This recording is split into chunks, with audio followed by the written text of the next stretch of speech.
Hello friends, જલપાની રસોઈમાં આપનું સ્વાગત છે। ઉનાળાની ગરમીમાં રાહત આપે તેવું અને એકદમ હેલ્ધી કહેવાતું ચીકુ મિલ્ક શેક બનાવવાના છીએ। તો વિડીયોને એન્ડ સુધી જુઓ અને જો મારો વિડીયો તમને ગમતો હોય તો લાઈક, શેર અને સબસ્ક્રાઈબ કરવાનું ના ભૂલતા, જેથી અવનવી રેસિપી તમને મળતી રહેશે। તો શરૂ કરીએ આજની એકદમ હેલ્ધી કહેવાય તેવી રેસિપી। તો ચીકુ મિલ્ક શેક બનાવવા માટે સૌપ્રથમ મેં અહીંયા 250 ગ્રામ જેટલા ચીકુને લઈ લીધા છે અને ચીકુને સારી રીતે પાણીથી ધોઈ લીધેલા છે। ચીકુ કાઠા હોય તેવા નથી લેવાના, સોફ્ટ હોય તેવા લેવાના। હવે એના પછી ચીકુની જે ઉપરની છાલ છે એને આપણે ચપ્પા વડે કાઢી લેવાની છે। તો આવી રીતે આપણે બધા ચીકુની છાલને ચપ્પા વડે કાઢી લઈશું। તો અહીંયા મેં જેટલા ચીકુ લીધેલા છે એટલા ચીકુમાંથી 3 ગ્લાસ જેટલો ચીકુ મિલ્ક શેક બને છે।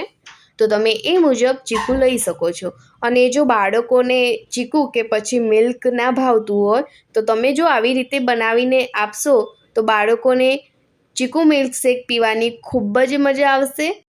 હવે એના પછી ચીકુને કટ કરી દેવાના છે। તો ચીકુમાં જે બીજનો ભાગ છે એને આપણે કાઢી લેવાનો છે। ચીકુમાં જે બીજ આવે છે એને આપણે નીકાળી દઈશું। તો આવી રીતે બધા ચીકુને આપણે કટ કરી લઈશું। જો વિડીયો ગમ્યો હોય તો કોમેન્ટ જરૂરથી કરજો। તો અહીંયા બધા જ મેં ચીકુ સમારી લીધેલા છે।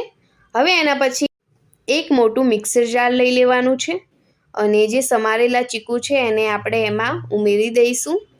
તો ચીકુને ઉમેર્યા પછી એમાં આપણે 1 નાની વાટકી ખાંડ એડ કરીશું।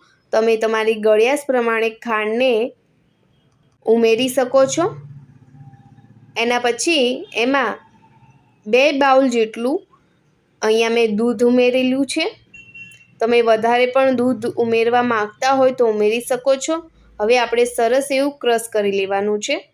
તો અહીંયા તમે જોઈ શકો છો કે આપણું ચીકુ મિલ્ક શેક ક્રશ થઈ ગયું છે। હવે ચીકુ મિલ્ક શેકને એક આવી કાચની જારમાં લઈ લેવાનું છે। મેં અહીંયા 2 ગ્લાસ લઈ લીધા છે।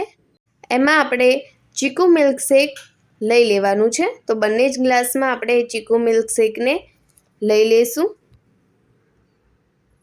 તો એના પછી આપણે ઉપર 2 આઈસ ક્યુબ એડ કરી દઈશું। તો બંને જ ગ્લાસમાં આઈસ ક્યુબને એડ કરી દેવાનું છે અને ઉપરથી આપણે કાજુ બદામનું ગાર્નિશિંગ કરીશું।